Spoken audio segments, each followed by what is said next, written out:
अस्सलाम वालेकुम नाज़रीन, welcome to the channel we care your health में क्योंकि हिकमत तो खिदमत है। जी जनाब, आज हम पेट का तस्करा करेंगे और पेट का तस्करा करना बहुत ज़रूरी है क्योंकि पेट से आपके खाना भी हज़म होता है, आपके सारे मामलात यहीं से होकर गुजरते हैं। तो जनाब, पेट के लिए, गैस के लिए, कब्ज़ के लिए, दर्द जो पेट में होता है कॉलन्स का, या फिर जो है कहते हैं पेट के जितने अमराज हैं, गैस हो रही है, मोटापा हो रहा है, मैदे का मसला चल रहा है, जिगर का मसला चल रहा है, लेकिन ख़ास तौर पर मैदे के लिए एक आपको सफ़ूफ बताने लगा हूँ जो आप ख़ुद तैयार करेंगे और आप घर पर बनाकर रख लेंगे एक जार के अंदर, और फिर इसका कमालात देखेंगे जब इसको इस्तेमाल करेंगे। तो फटाफट पेन पेपर पकड़ें और अज्जा नोट करें। आपने लेना है जनाब अनारदाना 5 तोला, पोस्ट हलीला जर्द जो है, पोस्ट दलीला, ये भी 5-5 तोला लेना है आपने।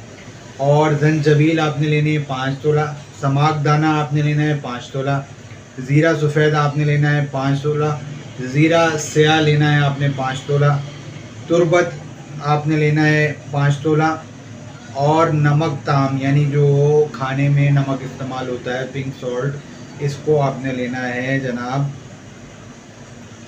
5 तोला। ये सारे आपने हम वज़न ले लेना है और हर एक को बराबर हिस्सा कूट कर, छान कर सफ़ूफ पाउडर बना लेना है।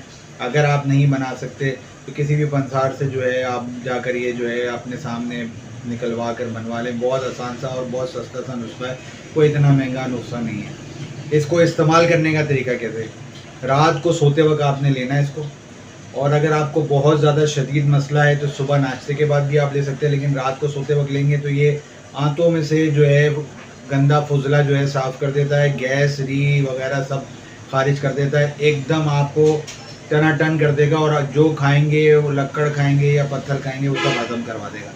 तो ये थे आज का सफ़ूफ जो आपको मैंने बताया है, सफ़ूफ़ अरबा इसको कहते हैं, नाम हमने दिया हुआ है। आप इसको जो है सफ़ूफ़ हाज़िम कहें या जो मर्ज़ी कहें, वो आपकी मर्ज़ी है। बहरहाल बना के रखें, इस्तेमाल करें, मुझे बताएं कि कैसा रहा। कोई और बात, कोई और सवाल पूछना चाहते हैं तो स्क्रीन पर नंबर मौजूद है, रब्ता कर सकते हैं। मुझे आप इजाज़त दें, मैं आपका हरबिल हकीम मेहर मोहम्मद मुगीज़। अस्सलाम वालेकुम।